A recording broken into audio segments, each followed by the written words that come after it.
Hey, everybody. Welcome to a very special edition of Double Barrel Gaming Presents. Of course, we do this every year. I believe this is our 5th or 6th annual Game of the Year on podcast form, but we've been doing this for well over a decade. Obviously, sitting in front of you are some of my oldest friends and, of course, my brother. But we are here, ladies and gentlemen, for about the next 90-ish minutes to kind of give our takes and our picks for our top 10 of 2024. It has been an amazing year, a year that has been, in my opinion, marred a bit with studio closures and layoffs, unfortunately. And we're going to get into a little bit of that, when we start talking about our biggest surprise/disappointment. But listen, before we get into the festivities and we have a good time talking about, well, gaming, which is what's supposed to be fun, let me get to introduce the panel in front of us. Let's start first with Neo, Mental, and the Great Dogma. That is my brother from another. What's going on, bro? How you doing? Welcome back. Thank you, good sir. I am doing good. A little crazy this weekend. Well, this year, but yeah, I was up late last night and I didn't really do my homework. But I'm excited to be with some great people, and I'm looking forward to another yearly amazing show because that's one of the good shows that you have. Well, we're glad to have you here. And folks, if I just may give you the TLDR about that, he did this as a kid, so this is nothing surprising. I'm not surprised at all. It's fine. He used to drive me crazy when I'd wait for him to take him to work, when we'd have to work in Funkoland, and he would literally be running by the seat of his pants. So thank you for being here on time. Love you. You'll beat me up later on. It's fine. It's all right. It's all my fault. Jay the Retro Gamer. What's going on, brother? How you feeling? I'm feeling well, guys, and welcome to the Double Barrel diehards who made it here today to join us, as well as probably any friends and family, which probably makes up a good portion of that group. Just glad to be here. Well, listen, it's great to have you here. Shout out to East Coast Dan. I think we all know who he is, but thanks so much for being here, brother. Shout out to the 65 people we have here. And again, this is a special edition of Double Barrel Gaming. We don't normally get a lot of views, but the point of this show isn't for the views. It's for the fun of talking about our favorite hobby, and that is gaming. And you know what's interesting about the next introduction is for the first time, it is a father-son duo, which I think is incredibly cool. Jay the Destroyer and, of course, his son Ben joining us for the first time on camera. Gentlemen, great to have you here. How you guys feeling? I'm doing great right now. We're doing good, and we've been looking forward to this for a while. So we have one list, which is ours, really. So, yeah, we're looking forward to it. That is awesome. But listen, let's jump right into it, ladies and gentlemen. We're going to open up with our favorite, or you know what, our biggest disappointment or / surprise of 2024. And you heard me reiterate it. You heard me talk about it to open up the show, and I want to reiterate it here. 2024 for me personally was a phenomenal year for a lot of reasons. One, on a personal level, the channel has grown. We are on the cusp of 16,000 subscribers. We crossed 7 million views in 7 years to open up the 2025 campaign. We had an amazing amount of giveaways that we're proud to have been able to do thanks to this community. And the super chats and the channel memberships that continue to come in levied us to be able to give away over $4,500 in prizes. And that's a really big deal for us because we are givers. And we feel really strange and weird about taking. So through the generosity of this community, we were allowed to give. That's my excitement and the positive aspect. My disappointment for 2024 is on a human level. I think that we don't talk about it enough. I think we see stories written and people read them and they go the way of the dodo. For me, it was the impacted developers that make our favorite games. We had more layoffs in 2024 than any 2 years before it, and that is sad. You saw a ton of studio closures. It's something that I hope that the industry gets a better handle on and readjusts itself, because again, folks, I know that we want what we want when we want it, but without the developers out there to make these games, we're going to be playing old games. We have to remember that there are human beings that make these games that we love and cherish, and these stories and these characters that we,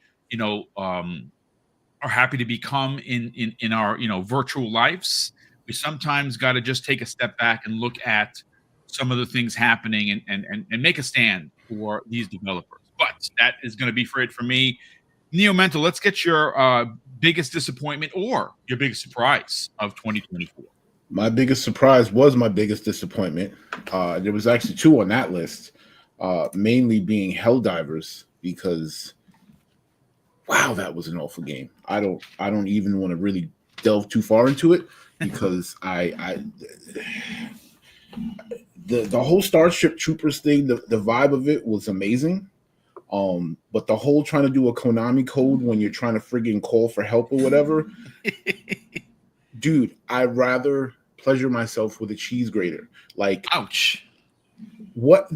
You're playing games to relax.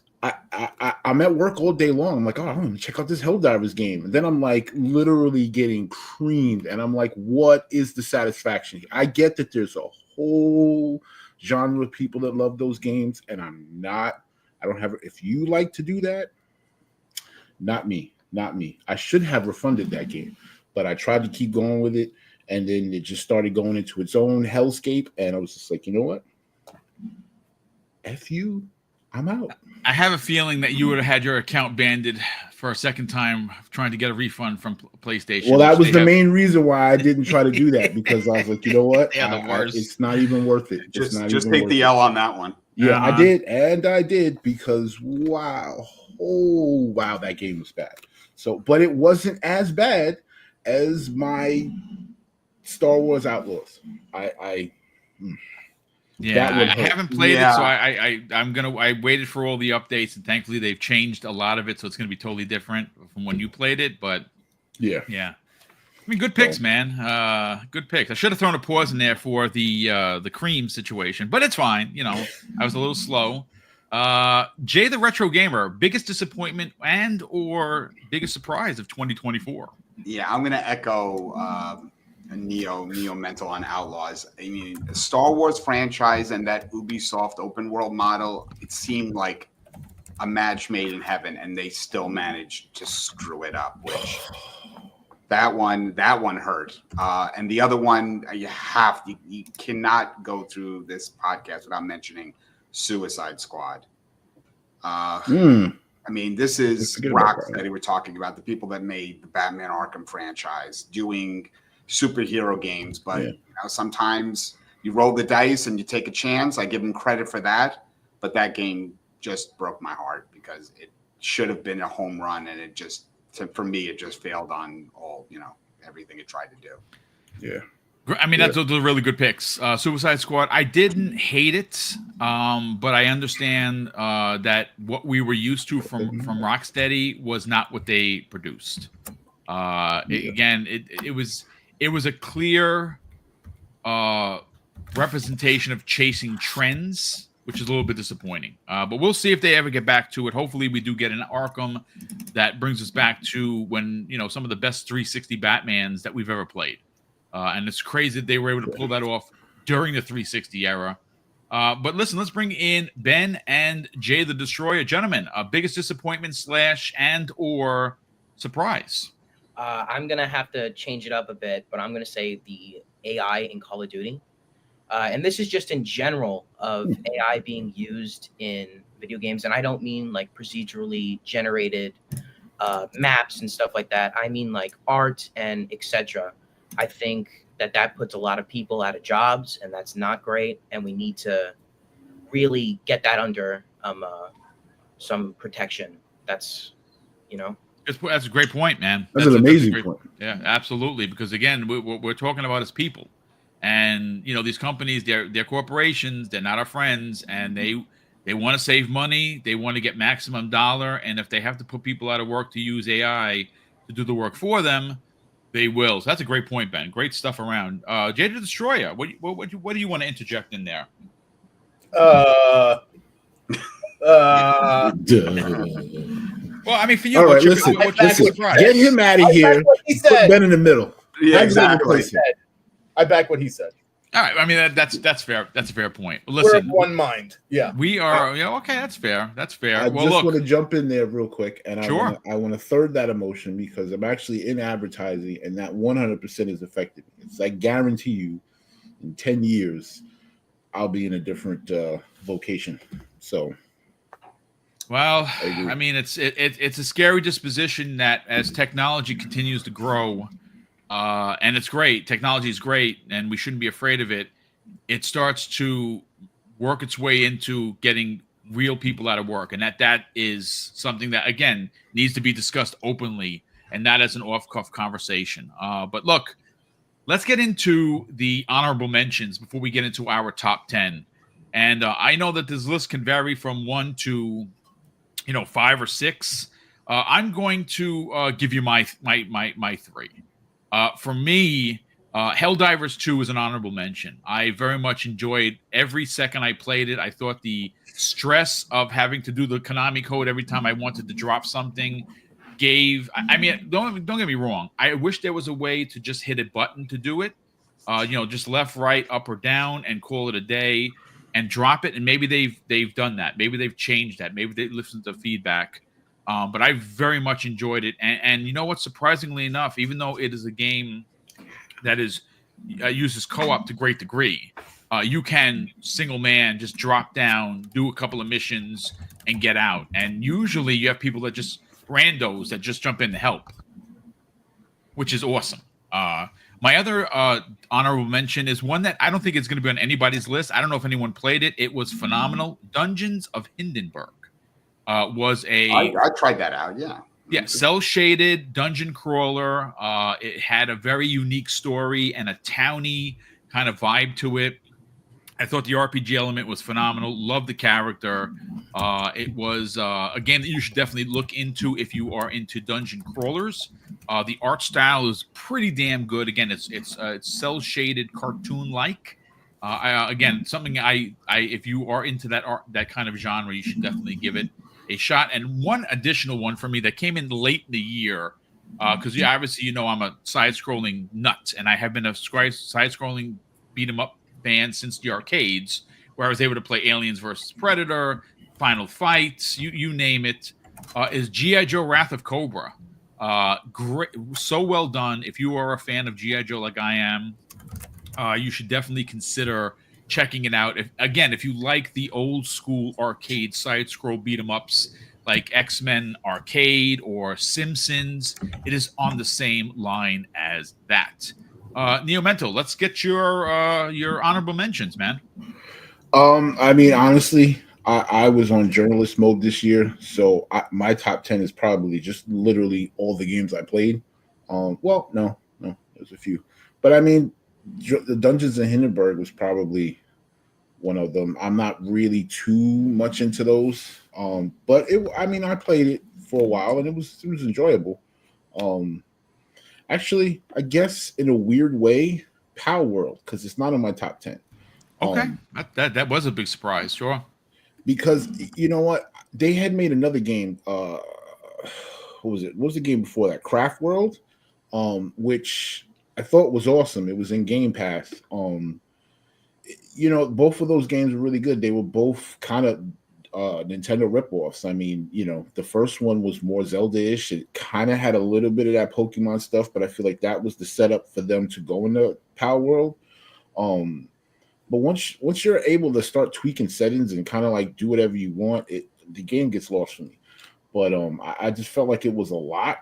And I mean the craze on that game. As a matter of fact, I remember that game dropped, I think the last game of the year, because I remember being at Jay's house when it was like downloading like crazy.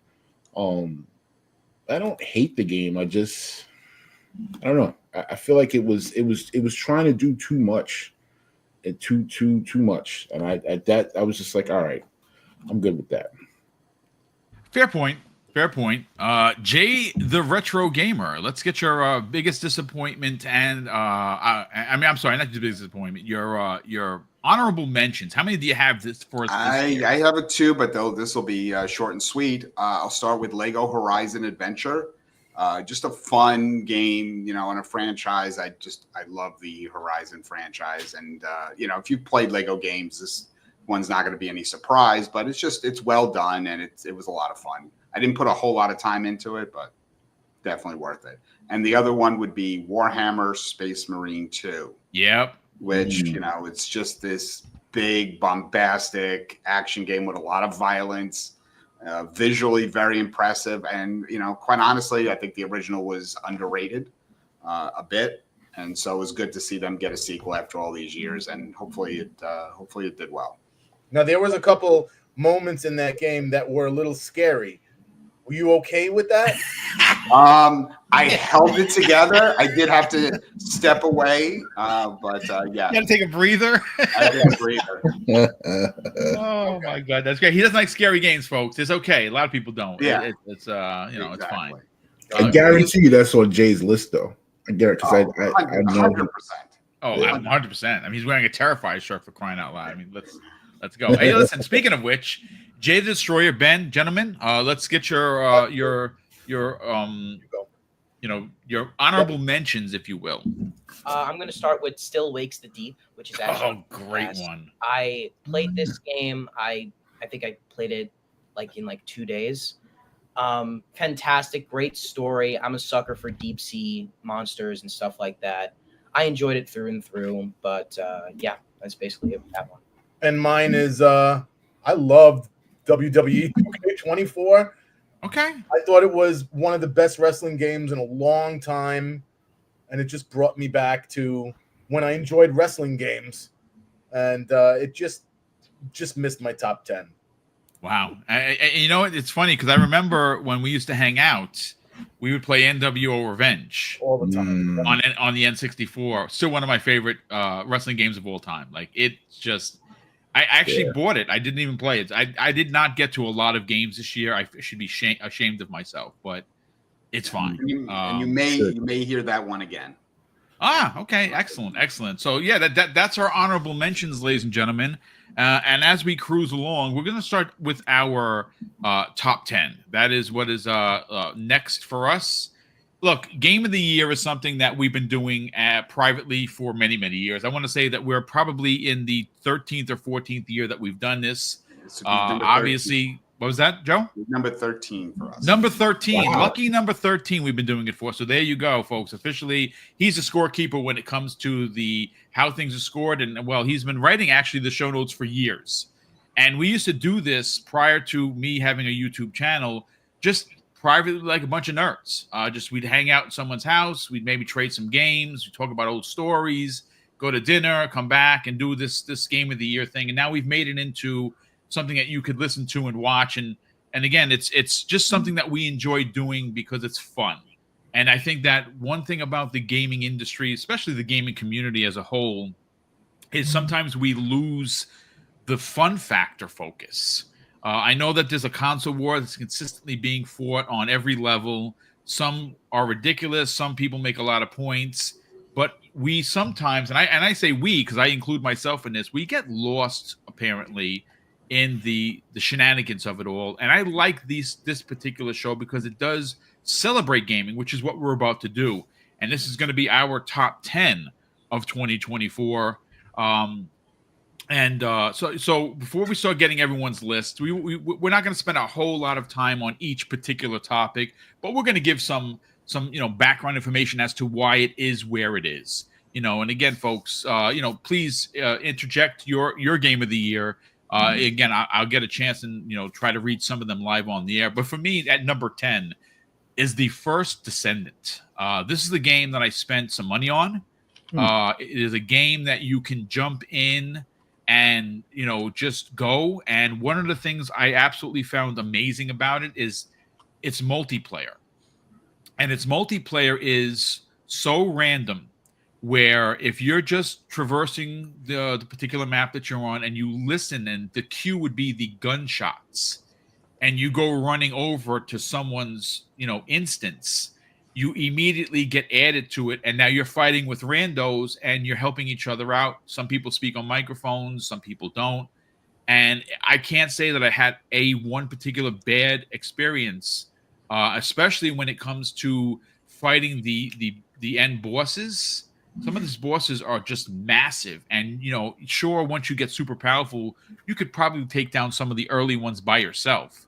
But there comes a point where teamwork is necessary, and it's a game that I did not expect to make my top 10. I spent a lot of hours playing this game. I haven't been back in a while, to be honest with you, but it definitely gave me Destiny, good Destiny vibes. Not the Destiny that's there now, because I don't really care much for it, but the old school rando encounters where everyone would converge on a boss, and even though you weren't playing with them, you still had a good time taking down this boss and upgrading your gear. So I thought it was really, really well done.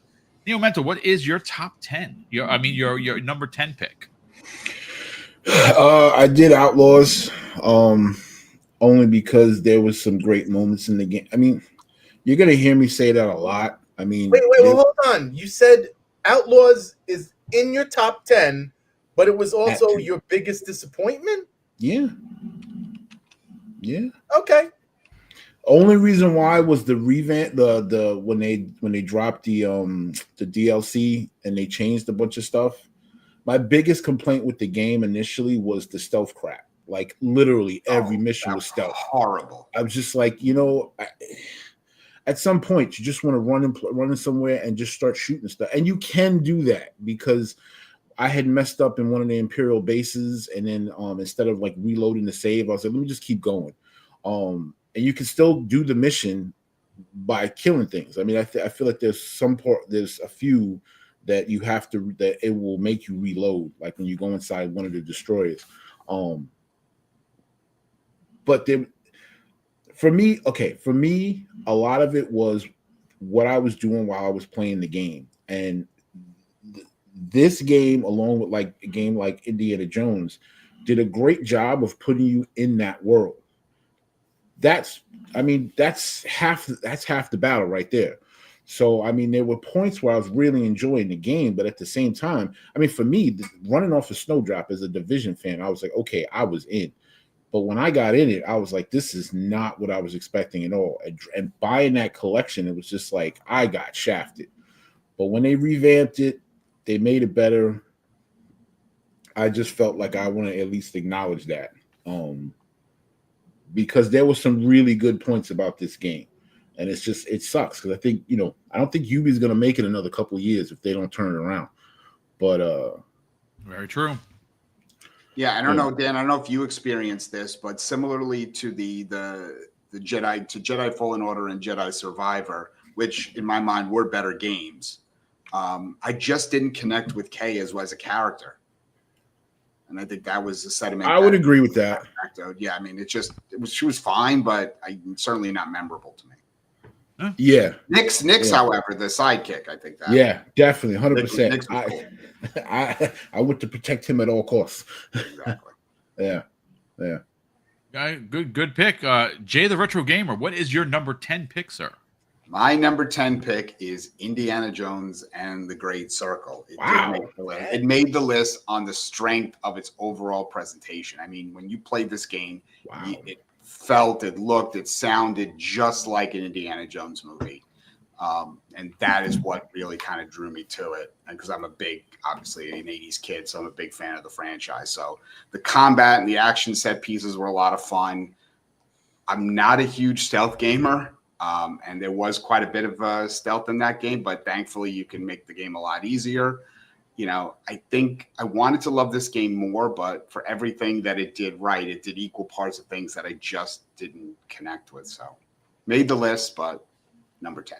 Okay, I mean, that's fair. Fair points across the board. Jada Destroyer. Ben, what is your number 10 pick? Our number 10 is Marvel Rivals, which is a recent hero shooter game that just came out. And for me personally, people have been saying that hero shooter's been dead for a long time at this point, recently with Concord or Overwatch. But this is really did a great job. It's extremely fun. Art style is amazing. I love playing Moon Knight. It's just an all-out great game. I can't really dog on it at all, but yeah.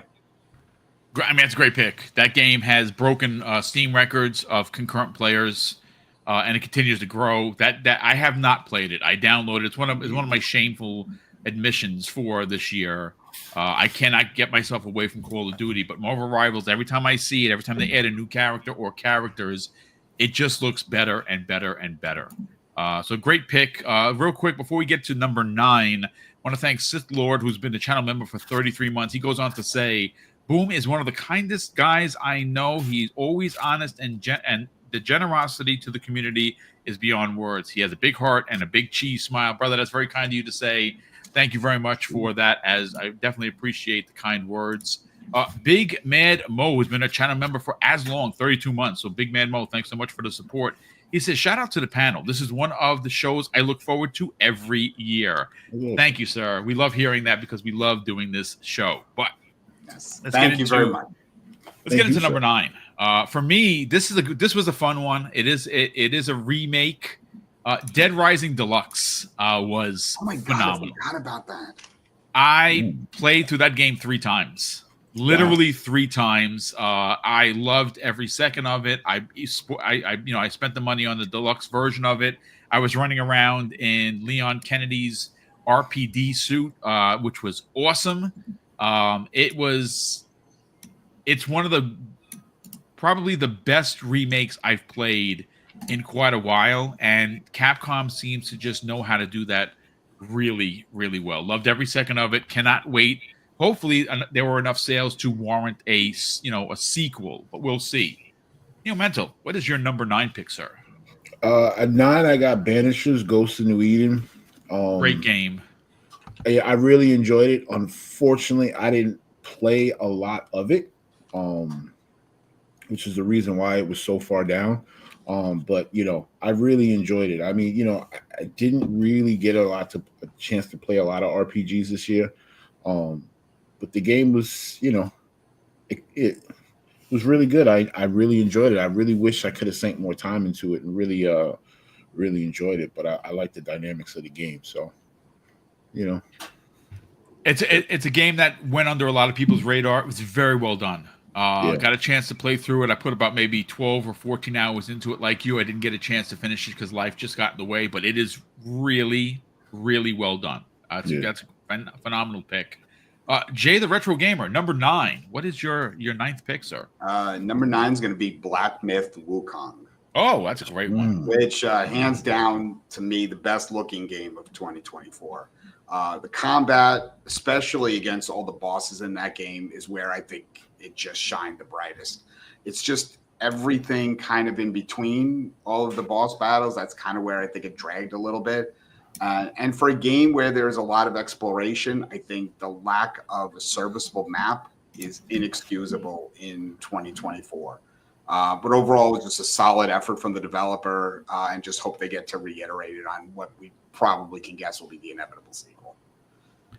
That's a good pick. Again, I didn't buy it for the PlayStation 5. I'm a little disappointed with the controversy behind the studio and the supposed deal with Sony, which that happens all the time. I just wish they would have been forthcoming with it like it was with Square, and using the Series S as a crutch for it not being able to run is a little disappointing. I will play it. I'm not going to buy it at full boat. When that releases on Xbox, either hopefully it goes into Game Pass or I'll catch it on the sale. But that's a really good pick.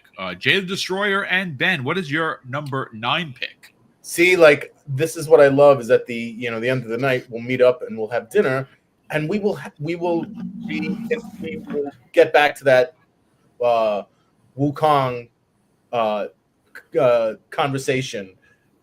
We'll get into that more deeper. But our number 9 is Space Marine 2. Good pick. I played the original Space Marine on Live back. Oh, wow, dude. That's where my first exposure to Space Marine came from. And then I think it got released for the 360 right after that or something like that. But so I've been looking forward to this, and it was everything I thought it would be and more. Just a great, great game. And if you really have that hankering for a Gears of War, this is it in 2024. So, Great pick. Yeah, it's definitely one of the biggest surprises of the year on how good that game was. Like no one expected how good and deep that game was going to be. That's a phenomenal pick. So let's move on to number 8 on the list. For me, it's still Wake the Deep. This is a game that I didn't expect to make my top 10. I played through it twice. I tried to get all the achievements. Some I got, some are a little bit more difficult. I'm a big fan of Carpenter's Thing, both versions of the Thing, actually. So Yeah, I was very excited to play this because it does give you a lot of Thing vibes, and it's something that you should definitely check out for sure. But yeah, that's actually my number 8 pick. I'm surprised that it got there, but the story was really well written, and the characters' background flaws of who he was really drove the story. There are a lot of flashback scenes about him being there, why he's there, and what's waiting for him when he comes home. It was so well done. Neo Mental, what is your number 8 pick, sir? On no one's list, I can guarantee, is Broken Sword, Shadow of the Temple is Reforged. Wow. Right. I actually backed this on Kickstarter. I love the Broken Sword series. I mean, I'm a point and click fiend. I mean, I come from the Commodore 64 days. So, I mean, Maniac Mansion and Zach McCracken was my joint. But, they came back. They redrew everything. It's beautiful. I didn't really sink time into it, which is weird. But only because since like the most of last year, I kind of really didn't play a lot of games. I was doing a lot of researching and learning on writing because I'm trying to get that off. And that really changed the way I played games this year. And there's a lot of games that I really didn't spend some time into, and some games that just undeniably took my time. But this game was awesome. I just love the vibe of it, the cartoons, the way it's drawn. It just was an awesome game, and it just it really brought me back to a lot of that story fun. So definitely check it out. I think it's probably still up there for like $19.99, even if it's $29. If you like point and clicks or you like story games, go support that because I love them. That's a good point. Yeah, you've always been a big fan of those point and clicks since we were kids. It's unbelievable. Started out, ladies and gentlemen, on the Commodore 64. Yeah, we're old. We're that old. You're old. And it's good. And it's good that there's still a market still around. Yeah, games, absolutely. so. I think games belong no matter. A game is a game. If it's whether, and again, a perfect example of that is Vampire Survivors. The 2 DLCs they had this year were freaking amazing. I mean, obviously we got Contra, we got Castlevania crossover. That's a perfect example that an 8-bit looking game could be one of the best games I've played in a decade. Great pick, dude. Jay the Retro Gamer, what is your number 8 pick, sir? At number 8, we're going to have the campaign portion of Call of Duty Black Ops 6. Great pick, dude.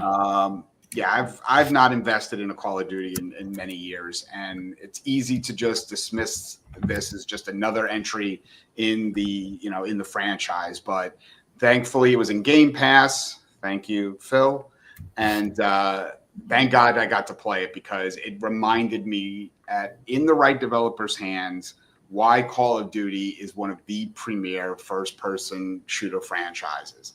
The gunplay feels good. There's a lot of mission variety, and the story is just like a great summer blockbuster movie. Just well done, Treyarch. Yeah. That's a great pick. I love how you did split it though. That's a really good. I'm not a multiplayer gamer, so. No, but you know what? Again, that just goes to show you that that game can live from both angles. Yeah. It can be a great zombies shooter. It can be a great multiplayer shooter.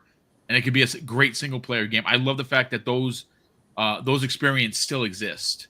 And a lot of people. I will say that COD Online is a different beast because coming from Destiny and Division, I went in there and I was like, "What the hell is this? I'm getting out of here right now."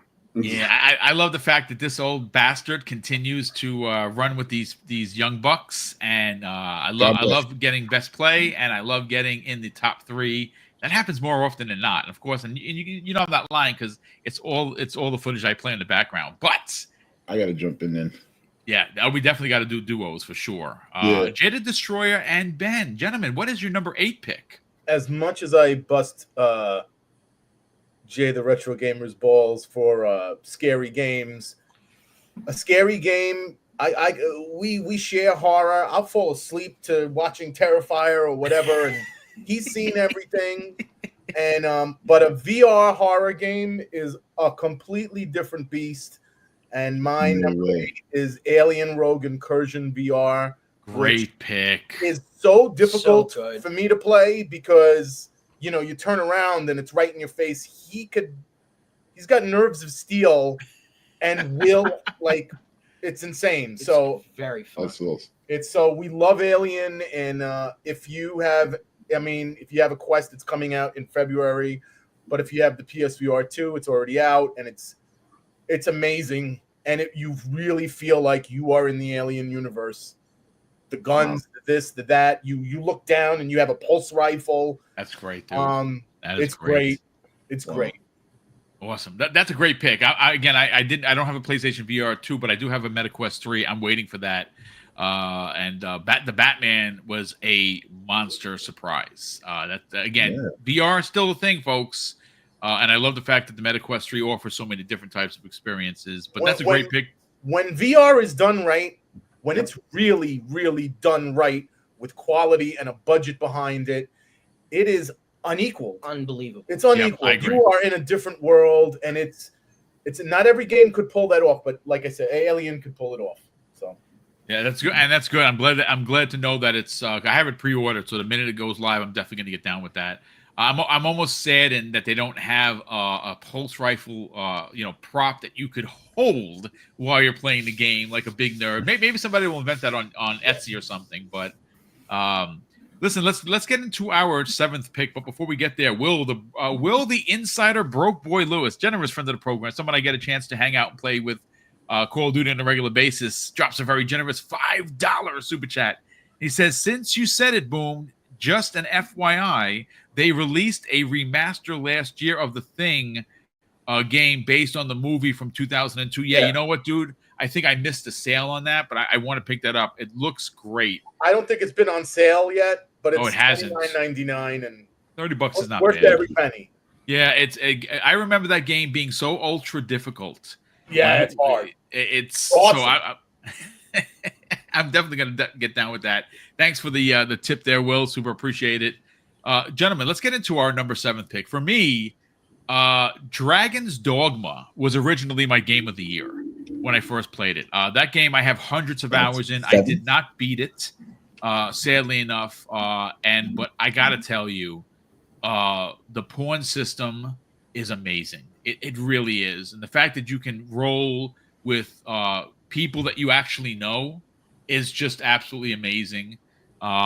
It's one of those games that I liked the original, didn't love it, played this and instantly fell in love with it. Capcom, again, they just continue to deliver bomb after bomb after bomb.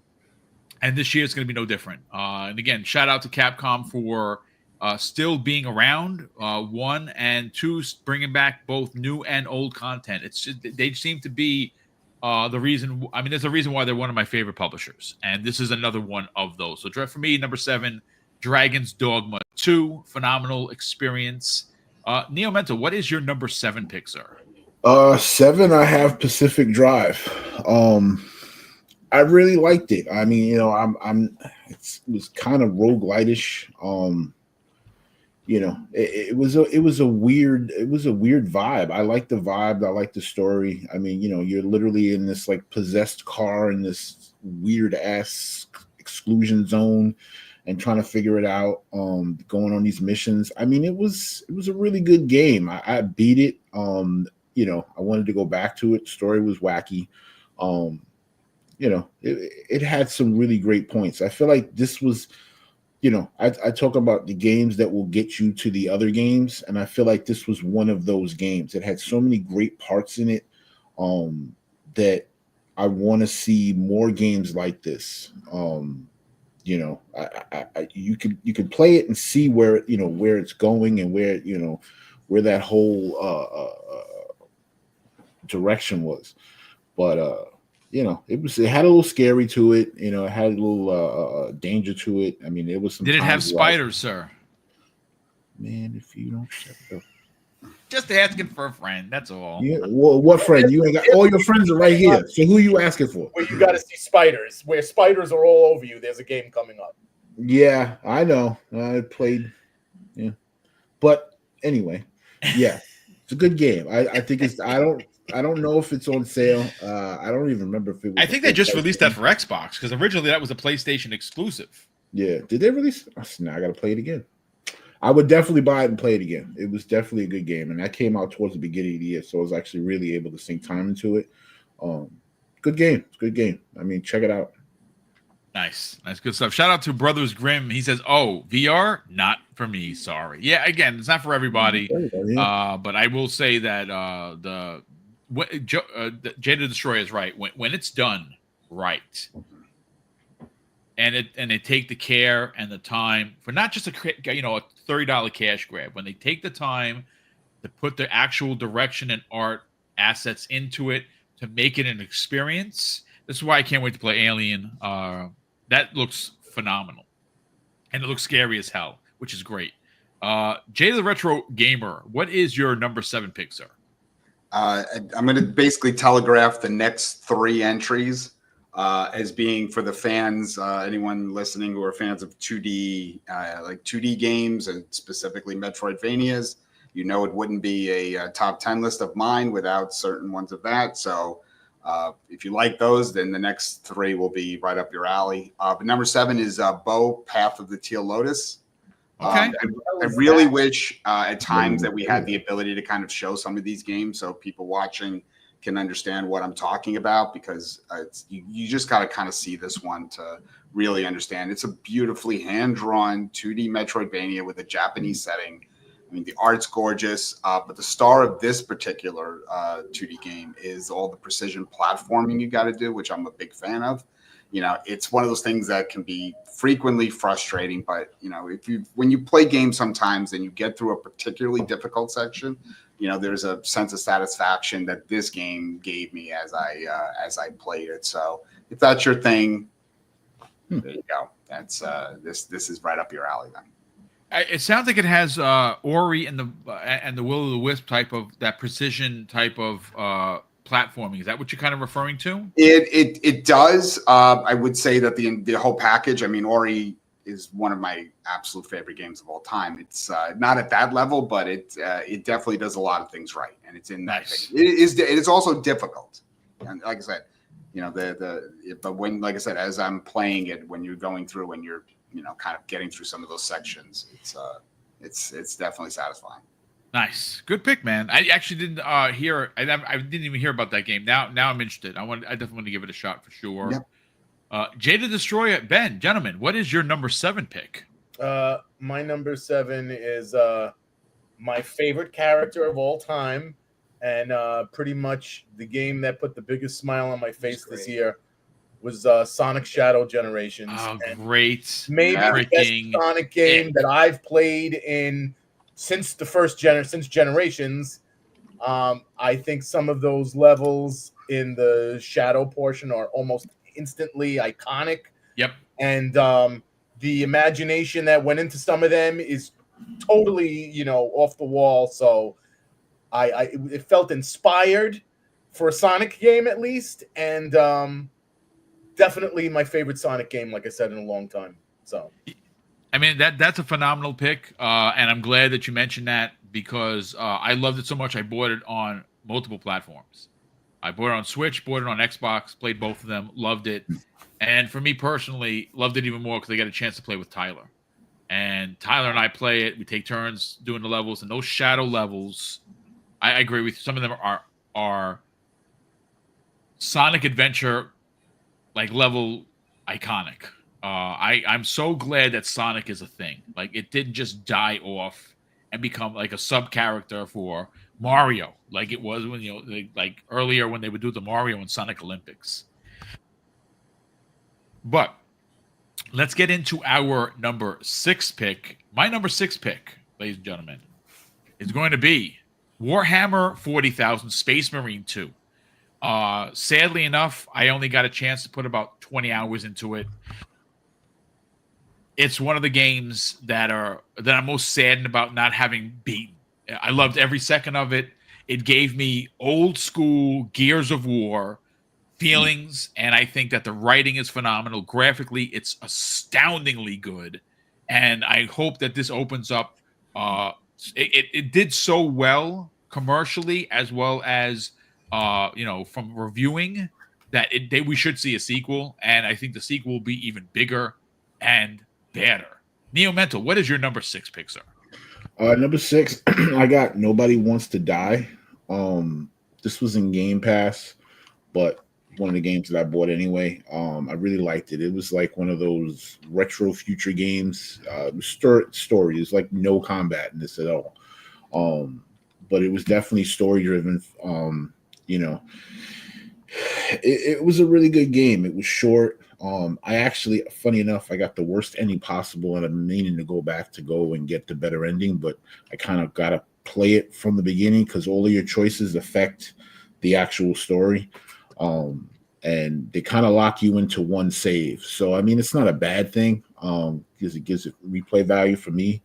But the story was great. I mean, it's basically no one dies. They just, you get put into another body, and then, you have now a caste system, and some rich dude gets killed. So, they pull some detective out, and he's got to work with a rookie, and crap happens. Now he's got to get out of it. But it was a great story. I loved it a lot. You basically you're like investigating crime scenes. So it was dope. I mean, I like the way it was set up. It's definitely worth the pick if you like those type of games. So if you're an achievement hunter, you could probably run through it real quick. But another game that's like you can see where these games will make the next games better. So I love games like that. So. Nice, good pick. I saw it. I never played it. I want to check it out now. Like I said, that's what I love about the show. People have picks that I'm like, I never heard about that game. Now I want to try it. I just got to find the time to actually play it. That's my biggest problem. For the retired guy.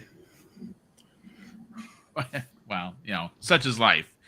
Jay the Retro Gamer, what is your number 6 pick, sir? All right. The second Metroidvania on the list is going to be Biogun, which is, as of right now, a PC only, though they do plan on putting it on console in 2025.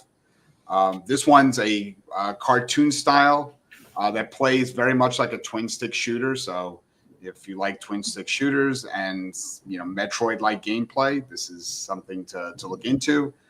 You just play as like a microscopic little pig where you get injected. It sounds crazy, but you get injected into a dog to basically try to save its life. So the game has a lot of heart. No pun intended. But it just checks most of the boxes of any good Metroidvania. There's plenty of action, check. Fluid movement, check. Solid map design, check. Varied environments, check. Meaningful upgrades, check. Just what's not to like. So what's the name of this again? Biogun. Biogun. Listen, we're saving dogs. We're buying it. It's like it's very cartoony, but it's very well made. And again, I just hope it does get into console so more players can experience it because I really enjoy it. Was it on Steam? Yeah, Steam and I think Epic, but I know Steam. Nice. Good stuff, man. I again, this is one Metrovania. That is Jay the Retro Gamer's joint. That and open world games. Those are my jams. Well, good pick. And again, it's a game that I have to check out because when you said twin stick shooter, like that's right up my alley for sure. It was Healing Dogs. And well, there you go, Healing Dogs. Jay the Destroyer and Ben, gentlemen, what are your number 6 pick? All right, our number 6 is Astrobot. Strong pick, dude. Strong pick. This game for me is just filled with love, and I played this game through and through with a big smile on my face at every moment. Especially like the music, just so happy. Everything about the game, the world feels alive. It's just a happy game. Yep. And that to me is like, man, PlayStation's got to keep doing something like this because that was great. And I love the ending was fantastic with all that stuff. No spoilers. And the cameos, amazing. Yeah. Even some obscure ones. And I thought that was absolutely incredible. So yeah, that's our number 6. That's a great pick. Astrobot, one of my favorite games of the year for sure. One of my favorite platformers in years. I really want to see, and PlayStation's going through it right now, right? They're a bit of in a bit of a tailspin, and they seem directionless. I think the success of Astrobot can bring us a return of Jak and Daxter. I'd like to see them revisit Sly Cooper. They need to get weird again. And platformers is something they did really well. And Astrobot had a lot of... Look, again, the thing about Astrobot, Ben, is that they really, really doubled down on PlayStation's history. I thought that was absolutely brilliant. Some of those cameos you're talking about are just... there are some that you expect, and there are some very obscure ones that you're like, I can't believe this. So that is a phenomenal number 6. Let's get into what the 5th pick is for everyone. For me, I shouldn't have not liked this game. I don't like... it's not that I don't have the time or the patience to understand Atlas games. For me, it's Metaphor ReFantasio. I cannot believe how much I love that this one. game. Seems out of left field for you. I didn't see that one coming from you. Yeah, me neither. There you go. Yeah, we talked about it. He actually got me to want to go buy it, but I never pulled the trigger. So good. It gave me... I know that there are 2 different genres, but when you would get one of the forms, it reminded me of The Guyver.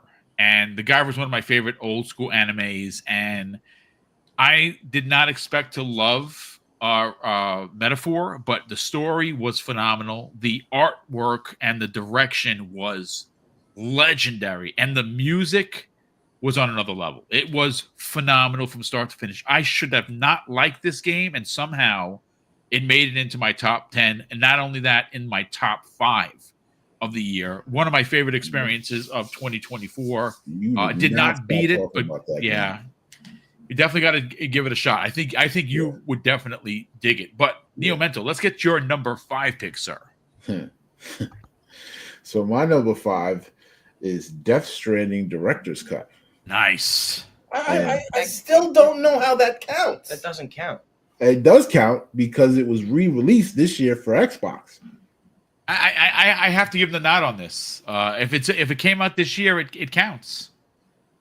And I knew it. That's writing it. I was like, it's gonna be a problem for him. But listen, listen. This game actually derailed me. As a matter of fact, this game prevented me from playing a couple other games on my list because I played it for like a month straight. I was literally at the point where I was trying to focus on writing and stuff, and I was mad, but I could not stop. Because I went back and I got all the achievements. I did literally everything there is to do in this game.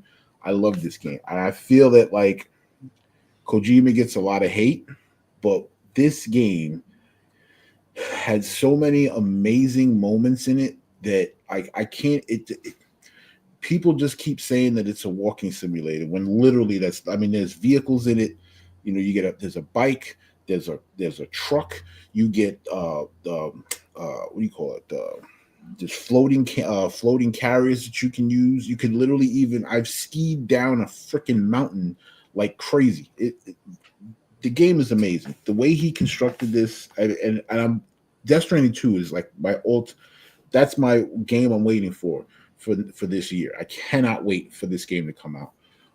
But I implore everyone to play the game. Like when it came out for the Xbox, it was what? I think it was $29. I think it was, or was it 19? They had that little 5-day discount. So I'm assuming now it's still full price, but it's worth it. And I even looking at the reviews, there was so many people saying, "Oh my God, I'm so happy I can play this now."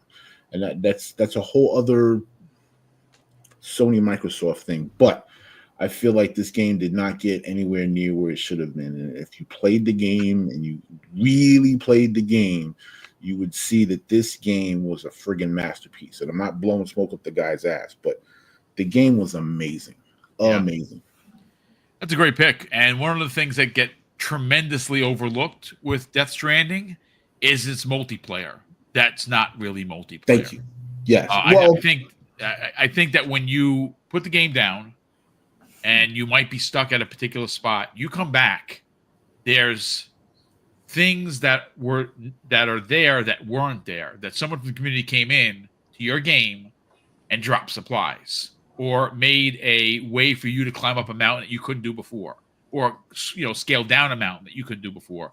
It has multiplayer, but it's not a multiplayer game. It's phenomenal. And that's what actually ties into the game with the stranding part of it, is that you get connected to other people and your structures are in their world and vice versa. And if your structure needs materials, they can put it in. You can put it into them. If you drop a package on a run, someone else can pick it up and deliver it. Or you can pick up someone else and deliver theirs. Like, there was this connectivity, which is one of my top 3 games, same thing. Like, the fact that you're being connected to other players, you can actually go in and physically connect to your friends and stuff like that. Like, there's just so many levels to this game. And like I said, that even ties into the story, which is what I really love. But again, I don't care about the hate, but the game was a masterpiece. It's definitely a classic. I've platinumed it 3 times on 3 different systems. So that's awesome. Is it better than Helldivers 2? Hell yeah. Hell yeah. My God. Listen, Kojima takes a literal shit on whoever is involved in that game. I don't even know who the company was at this point, but F them. Yeah, I mean, later on tonight, you have to kind of go. We'll have to talk more about that, because Kojima, I don't know what it is about him as a game designer. It just get it. It's just not for me. But maybe you can explain the fun. He's literally the Stanley Kubrick of games. Yeah, I mean, 100%. And I absolutely respect what he does. As a gamer, though, I just have a hard time connecting with it. Yeah, I mean, I get it. Certainly not for everybody, but great pick all around. Jay the Retro Gamer, what is your number 5 pick, sir? Okay, for those counting at home, this is going to be number 3 of eventually 4 on the Metroidvania list. This one is 9 Souls. This is again another 2D action platformer. The art style is a mix of like Eastern mythology with cyberpunk influences that just oozes atmosphere. The big hook on this particular one is the combat design. It's very reminiscent of games like Sekiro, Shadows Die Twice, which uses that whole deflect and parry mechanic, which I really like. Other parts of the game were not as strong, but the combat and the traversal were so good that I kind of overlooked the other parts that weren't as good. It's just a really good game that just fell short of being one of the really great ones. That's a good pick. Actually, Web Dave, if he's listening, gifted me that game. He literally just did. So I'm definitely going to get down with that for sure. Looking forward to checking that out, because it again is Metrovania. I love those types of games. Yeah. And they again, they resonate with a lot of us, maybe because we're old, but it's fine. Jay the Destroyer and Ben, what is your number 5 pick? Before you say anything, you guys are never going to believe what his number 5 is. You're never going to believe it. It's so left field. It's unbelievable. Go for it. It's only Horse Adventure. It's only been on every list of the last 10 years, and it's on every year. MLB The Show 24. There we go. Brought that off the list. And we were just watching last year's show last night, and it's the same thing. He literally said it was going to be in his list for 2024. Like the next year. Yeah. Probably next year it'll be in that too. And it is. And I say the same thing. Best baseball game I've ever played. Yeah. Probably the most played game of the year that I have. Really? You put more time into that than anything else? Yeah. Okay. Pretty much that's every year. But there's nothing else to say. Every year they keep topping themselves. I don't know I don't know where to go from here, but just every year feels smoother and this and that. Even if it's a small change, it doesn't matter. It's the animations. It's a little smoother. It's a little more user-friendly. It's just a little bit pushing the, target in a little, same and direction. That's how it should be. Yeah. Trying to refine everything. And if I get that every year, I am happy. So I mean, listen, you like baseball, brother. I mean, and you're a Mets fan, as we all know, and they made some big moves this year. So we'll see. I mean, again, it's well done baseball, and there's a reason why there's only one real baseball done every year. It's because no one does it like them. That's just a fact. Not so much for me because I stopped playing sports games a long time ago, but it does look better every year. That's a really good pick. Let's get to our number 4. For me, it's Astrobots, which is a lot of people's game of the year. Originally was my game of the year. I've had my last 4 picks kept fluctuating until I finally lasered in on what it is. Astrobot gets a lot of hate for it's only selling 1.5 million copies, which I think is a shame. And I do kind of point the finger at PlayStation gamers for not supporting this. This game is one of the best platformers in years.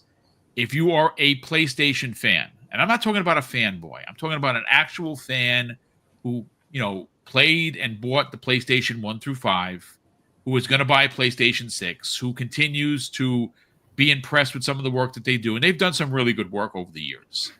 This game is a celebration of everything that makes PlayStation what it is. Is it my favorite brand? No, it is not. I go Xbox, Nintendo Switch, PlayStation coming in third, but that is okay. This game, if you are a fan of what has come before, you have to tip your cap to how authentic it feels. The gameplay is fantastic. The music is amazing. It is just a really amazing platformer. It does deserve the accolades that it has gotten. Some are a little bit extreme for me because I love the game and I would not have made it my game of the year for a lot of reasons, but I loved every second. And like Ben said earlier, every time I picked up the controller, the DualSense is used to great success, and I had a giant cheese smile on my face every time I played this game. The only thing that was frustrating is I'm one trophy away from the platinum, and those last levels, they are just challenge ones. Yeah, dude, they are ridiculous. You have to make it from start to finish on one try. There's no save points. And on the first board, I died 100 times. I'm like, you know what? I'm going to just pretend I got the platinum and just never play this again. But when there are new achievements, I will go back, try and get them. But again, phenomenal game, especially if you're a platformer fan. I'm a huge platformer guy. And this was just a love letter for everything that is, in fact, PlayStation. Neo Mental, what is your number 4 pick, sir? Well, I just put my list away. 4, I got Harold Halibut. What? That's a good pick, dude. Yeah, that's a good pick. That game was very well take it done. outside? I'm not going to throw stones because Lord knows I pick obscure games. But step outside? That's funny because at number 4, I have Sammy the Salmon. There's a lot of fish going on. Good time. So tell us about Harold. How did you not hear about Harold Halibut? That's weird.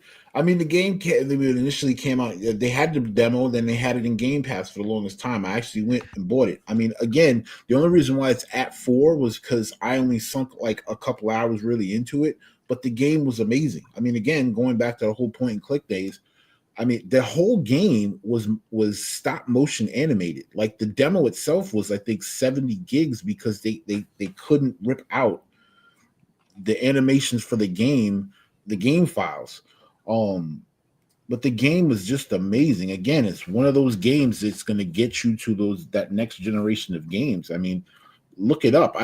Craig, do you know if it's still in Game Pass? Looking it up now. What kind of game I don't know if it's in Game Pass. It launched in Game Pass. It's probably still there. That game again, just for the art style alone, deserves the nod. It's so unique. Yeah, like claymation. It looks like. Yes. Yeah, I mean it's stop motion. Yeah, I mean it's a point and click game. Okay. The game itself is amazing. Like it was a dream, but it unfortunately came out right around the same time I got Death Stranding. So, that's where that time went. But I didn't sink too much time into it. But I put it there because it deserves its flowers. It's an amazing game. The crew, it was a small crew that did it. They put a lot of love and soul into this game, and as an indie game, I was just floored away by the dedication and love of point and click games that they had for it. And I hope that it did really well. Like I said, I bought it out of Game Pass. I hope that we get more in that style. What kind of game is it? I think I've said point and click like 9 times already.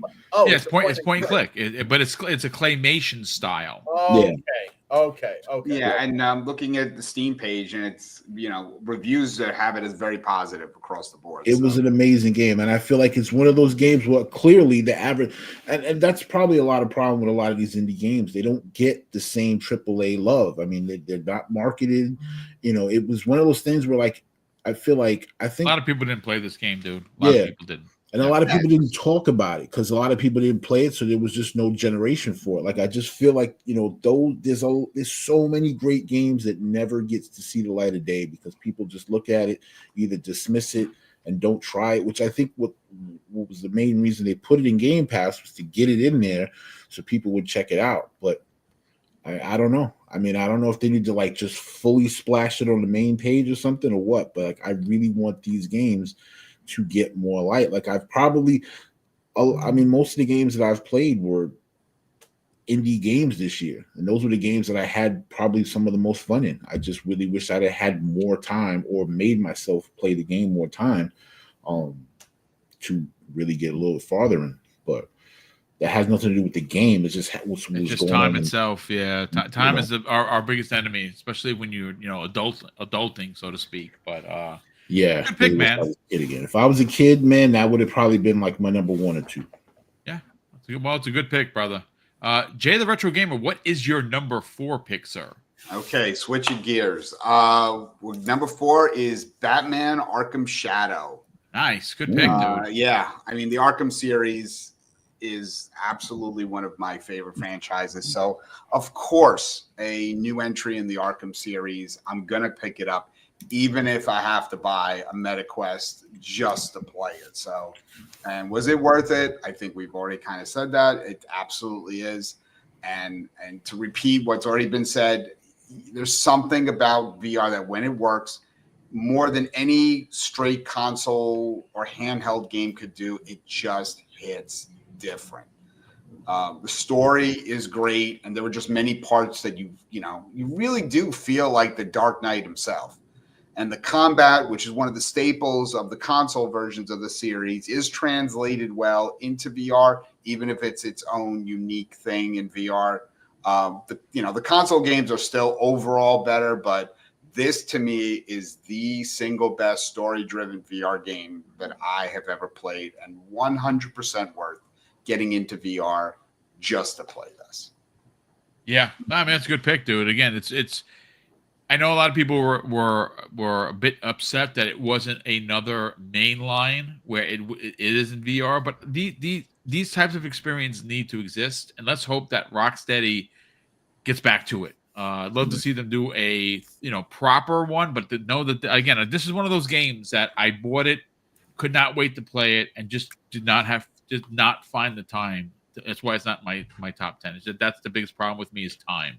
But it's a good pick nonetheless. Jada Destroyer and Ben. Gentlemen, what is your number 4 pick? We're going to follow up a VR game with another one. Metro Awakening VR. Oh, good one, dude. And let me tell you, when you are in that world, and I'm a big fan of the Metro games, when you're in that world, you are in that world. And tell me about the spiders. So, I recently got my Quest 3, and I was in my room alone, just playing it, having a good time, and all of a sudden I looked down at my hand, and there was a spider on it, and I jumped out of my bed into the ceiling, and then all of a sudden a spider came in my face, and it was insane. It was ridiculous. And again, like what we said beforehand, when VR is done right, and it was done right, you really are transported into a different place. It's an experience, and it with this transcends gaming to me when it's done right. Yeah, that's great. Again, one of the games I purchased, pre-ordered it, love Metro, beat all 3 of them, love the universe, Didn't get a chance to play it. Again, knowing that it's that good, now I feel like I didn't waste my money. That is phenomenal. And the spiders thing, of course, for you, Dan, you got to play that game for sure. No, I don't, because there's going to be holes all over my house. There is an option to shut the spiders off. That's really cool. See, I love that because some people Yeah. really are afraid of They spiders. did that with what was that? The game from Obsidian. You can make them into blobs Grounded. rather than spiders. Grounded, yeah. Grounded. Like Yeah. I feel like in a 2D game, like I'm laughing when I see something like that. Yeah. But in a VR game, when it is on your face, I could understand that more. Yeah, Man. it makes perfect sense. That's- I guess I mean, nobody that is wants to come awesome. across. Nobody wants to come across a basketball-sized spider. I think that would be bad for everybody involved. So now we're getting into it, folks. These are going to be our next top 3 picks of the year, and of course, we will then get to our game of the year. For number 3, for me personally, Hellblade 2 by Ninja Theory. This game was a phenomenal piece of art that I was able to play. I think that everything that people complained about or had an issue with in Hellblade 1 was not only addressed, but done to great degree. Somehow or another, Ninja Theory was able to push the boundaries of Unreal Engine 5. They took motion capture to another level. The story was better. The combat was way better. And again, I think, again, trying to bring this back, I know we're talking about video games, folks, but I think from a human level, when you really kind of just take a step back and look at what they're trying to do, Ninja Theory is trying to bring awareness to psychosis. It is a real life condition. And, I beat the game multiple times. And I got all 1,000 achievements, and I loved every second of it. I think the game soars beyond recognition when you put on headphones. I think you are selling yourself short when you play without it. But one of the things is them driving the point home of what psychosis is for people that actually have the disease. And I think that one of the most amazing triumphs for me for the game was beating it multiple times and still not understanding or knowing for a fact of whether or not she did experience this or this was something that was in her head the entire time. I think the lighting, the wind effects, the water, it's just everything about the game was phenomenal from start to finish. And again, I cannot wait to see what they're doing in their horror game. And of course, I want to see this franchise continue. But again, that is my number 3. And it's well deserved at that spot. Neo Mental, what is your number 3 pick for 2024? Neo Mental, before you say anything, I'm watching your face as BoomStick is talking, and it looked like you were changing your list on the fly. Is that true? No, I was texting my wife. Okay. Phone. See my phone. Yes, Missy. Okay. Thank you. Very much. Appreciate it. What is your number 3 pick, Neo Mental? Now I'm going to actually change my list. At number 3, I got Dragon's Age, the Veilguard. Oh, dude. Good. I just picked that up, and I really enjoyed that. I'm really enjoying it. Yeah. You actually had texted me about it because, it was one of those, For you sales. Yeah, I shout out to Microsoft because it's friggin' ingenious. They have these little things where it pops up and they're like, hey, buy this and we'll give you $17 off. Yep. But literally, it's just for me, but everyone I know has gotten the same offer. So it's like, it's just for you and a million other people. But whatever. But I mean, listen, that gets you to get to play the game. And I did, and I loved it. And another RPG that I really, really, really, I'm going to go back to it and finish it. But just really wish I had sunk more time into this game. Because I only bought it I think it was November or maybe December. But I did not get a chance to put as many hours into this as I want. But I loved everything. I loved the multiple choices. I loved the characters. The graphics were amazing. The gameplay was smooth. I mean, this game, and I've never played Dragon Age, any of the games before. So this was amazing, but I loved it. I think this game was great. And clearly people are buying it because they're getting this awesome deal. So that is my number 3. That's a great pick, dude. Again, bought the game at full boat, pre-ordered it, never got a chance to play it. And every time I hear about, the DEI stuff that supposedly invaded it, What? I hear, it's a running narrative with this nonsense. But I am very much looking forward to it. It made the list of many of the big publisher, the big media publisher sites. As being in their top 10, knowing that you enjoyed it as much as you did makes me want to stop whatever I'm doing to play it. I got to get into that. I got to get into Star Wars Outlaws. There are a few games that are on my backlog that are just. It's a shame that they're there. It's just a time. The D&D vibes in this game so strong, strong. Nice, so strong. Excellent. God, that's a really, really good pick. Jay the Retro Gamer, what is your number 3 pick for 2024? At number 3, we have WWE 2K24. Yeah, look at that. And, this is I've been a wrestling fan for many years. It's been a long time since I've invested in an actual wrestling game. For me, mainly it's because I never felt as though they really captured the energy of a real WWE match, or that the controls were a little too complicated or very complicated. Hard to move off. But the game got good reviews, so I just felt, like I had to try it, and I thought it was great. It's just easier to pick up and play than most of the games that I've played over the last number of years, and there is a ton of content, even if you discount all the stuff that 2K does to try to get you to spend more money in it. It's a great game, and I think it's a great compliment to the stuff they do on TV, which if you haven't seen it, it's been better than it has been in years. Plus, personally, I love playing as my favorite modern wrestler, CM Punk. So, just overall, I just had a lot of fun with this one. So. A really good pick and a very high mark for you. Yeah, I'm actually unbelievably surprised. It's just one of those things that the way they kind of handle progression in the game, it's always like, all right, one more match. I'll play one more match. And nice. That addictive loop was something that I was really attracted to. So That's good stuff. Jay the Destroyer and Ben, gentlemen, what are your number 2 pick? Well, I'm sure everyone knows the quote. It really makes you feel like. Did you say number 2? Number 3. Oh no, I'm sorry, number 3. I'm sorry. Yeah, I went out of order. Yes, What is your number 3 pick, gentlemen?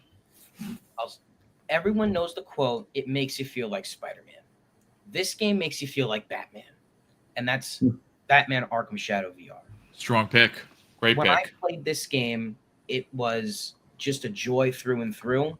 I recently did beat Asylum. I never really played the Arkham games beforehand, so that was very amazing. And just like the combat was methodical and not flinging your arms around like some other VR games, which really added a lot to the combat cycle.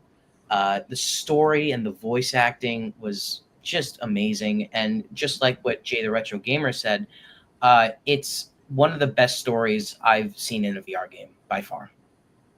Strong pick. And you know what? I'm almost jealous that you just played the Arkham series, because the Arkham series does not get enough credit for how amazing it was. And the fact that you just got a chance to play it and you went right into this probably made the game even better. That is freaking awesome. I think Arkham does get a lot of love, but I will say that this game, it was way better than I had actually imagined it would be. So. Oh no, I mean it does get love, but I don't think it's appreciated enough, because if you go back and you play them now, they are still modern games. They still feel like modern games, as opposed to some older games on the 360 and PS3 that you try to play and you're like, wow, this is tough. I still have Arkham Knight still installed on my PS5 now, so I pick it up every once in a while. Wow, good, really, really good pick. So let's get into our number 2 pick. For me, this is not a surprise. Call of Duty Black Ops 6. number 2 for multiple reasons. Now, sadly enough, I'm usually a play through the single player campaign twice before I even touch multiplayer, if I touch multiplayer. And I can tell you that I haven't even gotten to the open world aspect of the single player. I've played it. It's amazing. But the multiplayer is something that has stolen my soul. I do the dailies every day. I wake up, I play, I put 2 or 3 hours in, I record footage. I've gotten really, really good. Now, granted, I'm not going to be playing in the Call of Duty Pro League because I'm an old man, but I have gotten to the point where I'm really good at this game. I'm really proud that I can, run with these young bucks and do some major damage. And when you're getting 45 kills per game, like I've been able to do, it just makes it a lot of fun. And I know a lot of people, frown down upon the skins, but they've had some skins that the minute I see them, I know I'm going to want to use them. And I love the fact that when you buy the skins, you are getting blueprints for guns that are already like maxed out. You just have to level them up even more. And every time I get a new gun, whether it be an assault rifle or an MLG or a handgun that acts like a machine gun, I just cannot pull myself away from it. I completed season 1. I completed the Squid Games sub-season. I know season 2 is supposed to be happening at the end of January. I freaking cannot wait. And what's amazing for me personally is I haven't been this addicted to Call of Duty since the Xbox 360 days, and it is one of my favorite games of the year. But I loved every second of it. That's why it's my number 2 pick. But Neo Mento, let's get your number 2 pick for 2024. This was these 2 games was a fight, and for specific reasons, the other one lost. But number 2, I got Dragon's Dogma 2, and initially I really wanted this to be my number 1, but number 1 had some good points. But I've never played the game before, and I don't even know what made me pick this one up, but I think might have been you. There's so many good things. Again, a multiplayer game where like other people affected. Like I started the game level 1, and because I actually had one of your viewers was like a level 79 or something like that. And so I started the game. I had your pawn, which was like 30 something, and his pawn, which was 70 something. And I was wrecking, and it was great. I was like, this is amazing. I'm level 1, and I've got big brothers behind me, and I dare you to say something to me. And they tried, and they didn't. It was great. I love it. It was great. But the fact that you could have your friends list, their pawns could come into your game, and vice versa. That aspect. Plus, the story was good. I think the mechanics were good. I loved it. I actually created the Wolfgar, Drist, and Canterbury from my favorite books, and I made them. Wow, dude, that's great. It was crazy. The stuff I was doing in this game is phenomenal. I got all the achievements. The only thing I didn't do was I didn't get the Dragon's Plague, which I wanted to wipe out a city. I was trying to, and I could not do it.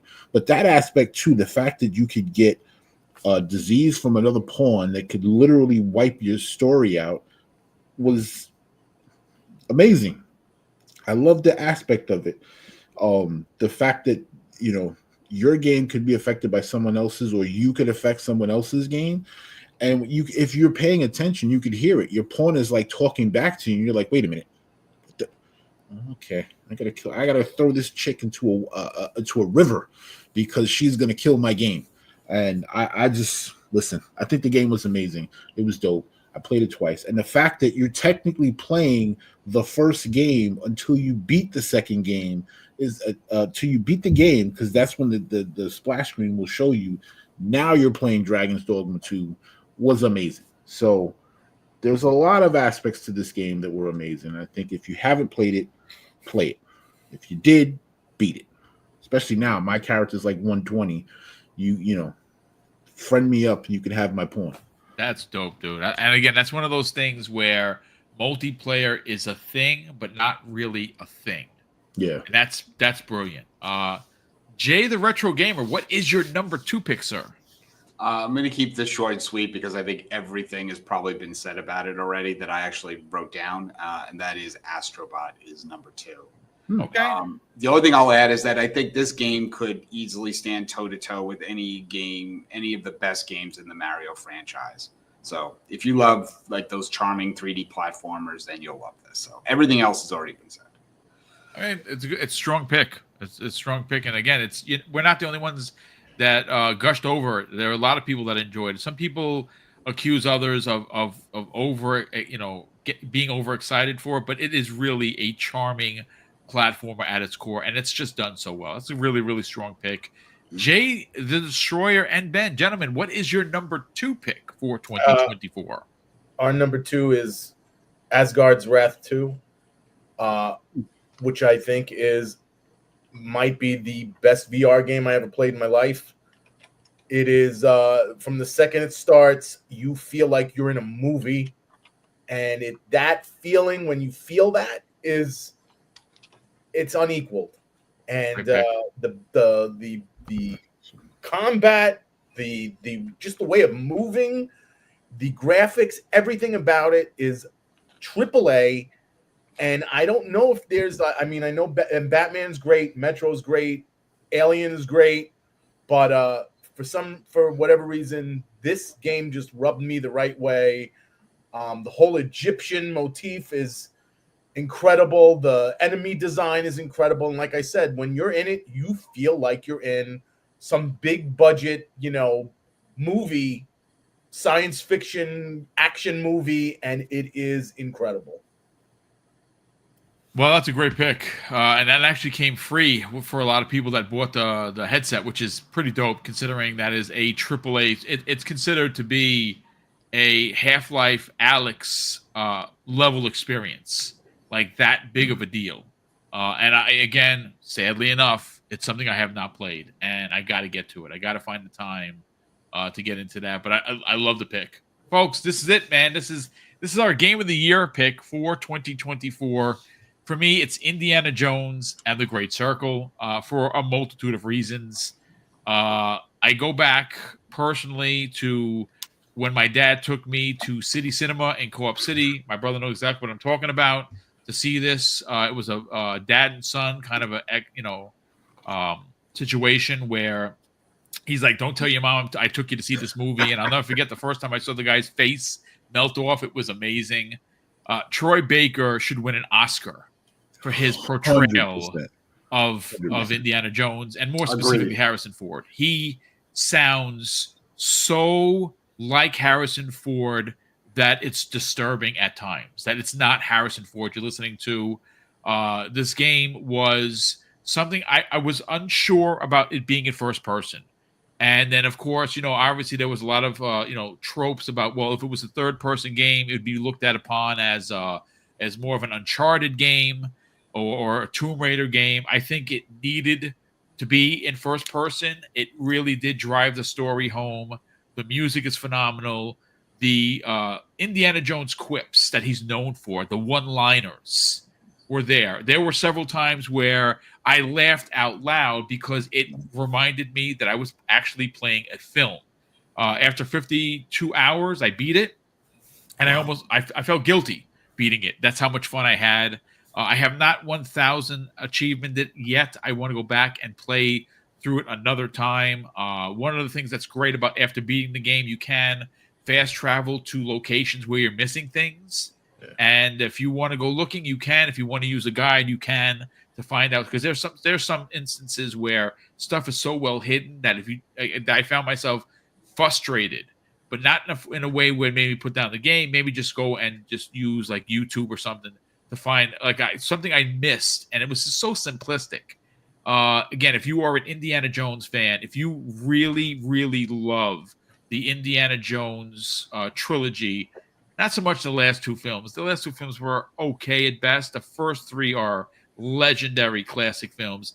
This feels like it belongs in that trilogy. It's just told so well. Voice acting, story, the combat is great. The use of the whip is fantastic. So yeah, that is my Game of the Year 2024. and I'm not sad about that at all. Neo Menta, what is your game of the year 2024? Ditto. Indiana Jones. Like you said, I remember this was the first movie I ever saw, and I remember I was in day camp, and we had a school trip. I don't even know how it was possible, but I remember going to see this in day camp, and then my mom picked me up, and I begged her to take me to see it again, same day, and she did. And I saw it twice in one day, and I was so mesmerized by this movie, and it's always had a special place in my heart. And playing this game, just first of all, you're playing the beginning. You're playing Raiders. Legendary. Yeah. As for as much as I hate spiders, I loved that scene because at first I didn't really piece it together, and I'm like, why does this guy look like Alfred Molina?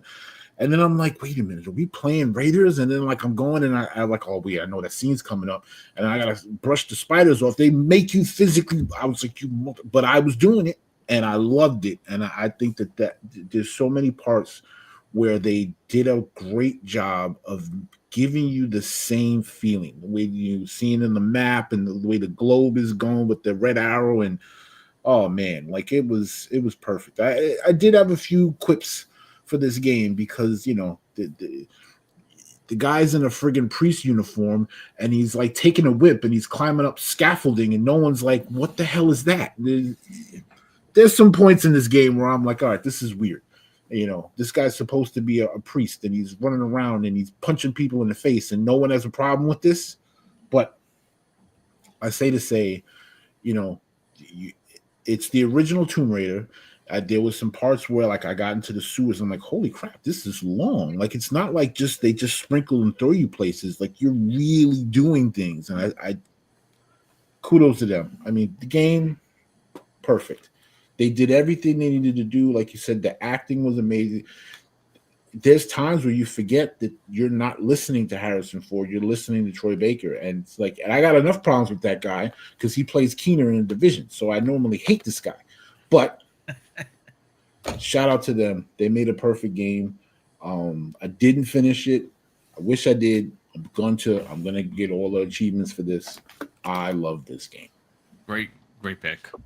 Jada Retro Gamer, what is your game of the year 2024? This is gonna probably come as a shock to anyone who knows the kind of games I like to play, but the number one game of 2024 for me was Prince of Persia: The Lost Crown. That's a really good pick, dude. I played that, man. I wish I played that one. It's like it makes number one for a reason. It's the most fun I had with any game in 2024. It's a masterclass in Metroidvania game design. A lot can be said about almost any action game where the movement feels fluid.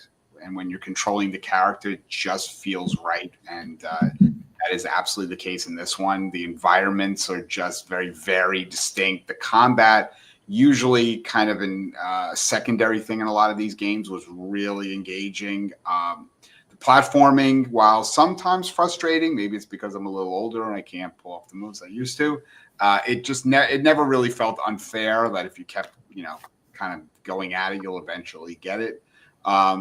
It just breaks my heart that Ubisoft didn't get behind this game enough because it did really deserve all the praise that it got from critics and fans. But from what I understand, I think the studio is being closed, or I think something happened with the studio, and that there was a planned sequel that's not happening now. A lot of their projects, which really sucks. It just ranks up there with my all-time favorites of that genre, like Ori and the Blind Forest, Guacamelee, Blasphemous. It's well deserved as my pick for game of the year. So. Great pick, man. Again, I played it, loved every second of it. The art style is phenomenal. Difficult, sure, but very, very forgiving once you learn when you learn what you made a mistake on. Yeah. There were certain instances with Hidden Treasure where you had to do those rooms where you'd have to jump over spikes and you'd have to. They were frustrating, but when you did it, like you said earlier, it was a sense of, yeah, I did it. Yep. And a lot of those aren't required. I mean, No, you some of don't them need are, to, but- you don't need to find those. Those are bonus levels. But exactly. great stuff, man. Jay the Destroyer and Ben, gentlemen, what is your game of the year 2024? We really thought about this for what? We thought about this for a while. Better not be bendy. It means a lot to us. This game. Yeah. We have a history with this game. Mhm. I don't think anything's better than this game. Nothing. And that game is Helldivers 2, 2. biatch. Yeah, okay, all right, there Love you go. So Helldivers 2, great game. You guys enjoyed it. I'm assuming that you guys got to team up as father and son. It is Indiana Jones and the Great Circle. Okay, so there you go. So Indiana Jones and the Great Circle is our the number best one. game of the year for us. you know why I like that pick? Because you guys are both into it, and I think, Joe, for us, we're older. We're definitely older. There's no doubt about it. So we have an affiliation with the character. Ben, I want to know why it was your game of the year. We'll get to your dad in a second, but you're much younger. Dad said so. That's all we need to hear. No. You got that completely wrong. For me, when I was younger, I did not like these movies. Why? I don't know. And then I started watching these movies. I'm like, wow, these are some of the greatest movies I've seen ever. I mean, literally ever. Those first 3 movies are iconic to every moment, every scene. And playing that game was just a joy. There you go. I know I didn't grow up with that stuff, and that's fine. But man, when you're first playing that first section of the game, it's so magical. It really has this magic feel to it, right? Like when you first saw the movie, it's magical. And I got that same feeling when I was playing that game. That's And beautiful to hear. same thing with Troy Baker. He was amazing. It was mind-boggling that he sounds almost exactly like Harrison Ford. So all of that stuff, recreating it, just hands down has to be it. Yeah, agreed. That's a phenomenal pick, and even more so a phenomenal point of view. I love the fact that someone of Ben's age can appreciate some. I mean, listen, the folks, it's an older IP. One of my biggest concerns for this game was how was someone under 30 going to appreciate this game, because it's so focused on a 1940s layover or aspect, and it's Indiana Jones. Like, again, some people think that Tomb Raider, Lara Croft, or Uncharted is where it all started, and that's not in fact the case. Nathan Drake is an amazing character, and he is one of my favorite. Again, he's an amazing character, and the games have been astoundingly good. But to hear someone of Ben's age, and of course, my biggest concern was someone over the 30-year-old guys and above. We knew we were going to love this game, right? Because it's Indiana Jones. It was the class underneath it, and the fact that it's gotten such high praise from everyone across the board, and to hear Ben break it down like that is great. Again, it's just, I think this was a gap game. This was a game that was going to bridge that gap. Yep. And I'm sure that there's a lot of people that never have seen the movies and maybe will go now and watch them and things of that nature, and maybe spur that next generation. But yeah, no, that's a valid point. Yeah, well, I'm glad that it did well commercially. It did really well in the reviews, and we know we're getting a trilogy, so that is amazing. So we'll be back playing Indiana Jones from Todd Howard and the team at Machine Games soon enough. But look, Jay the Retro Gamer, look, we do what we have is our group game of the year based on our picks, and I think it's safe to assume that the group game of the year is going to be Indiana Jones, just based on the point system. Do me a favor real quick, while, again, we have one more topic to get into, folks, and then we're going to get on out of here. It's going to be our most anticipated for 2025. It's our one pick.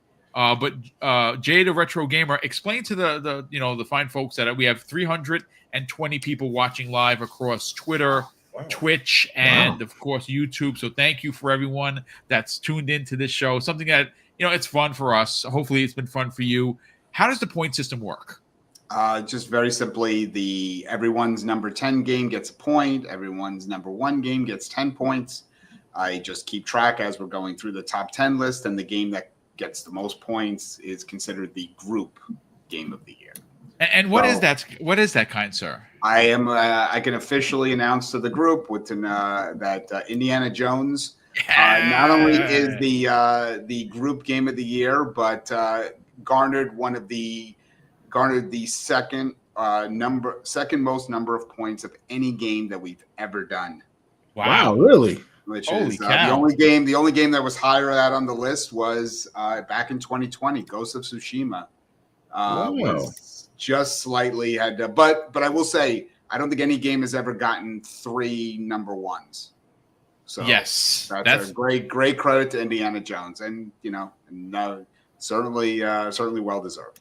Well, thank you for screwing that up. You could have made it your number 8 or something. We'd have broke records on today's show. But again, to me, maybe the decision to go first person, I think, did something for me. I mean, that's fair. It's fair. A lot of people didn't like the first person aspect. But again, like I said, it's just that overall presentation. If this was an Indiana Jones movie, this could easily stand with the other 3 films in the original trilogy. Great pick. No love for the 5th one? I mean, no one liked Dial of Destiny? I liked it. I didn't love it. I was hoping to like it more than the Crystal Skull, which was horrible. Yeah, it was bad. It was pretty bad. I've learned to appreciate it.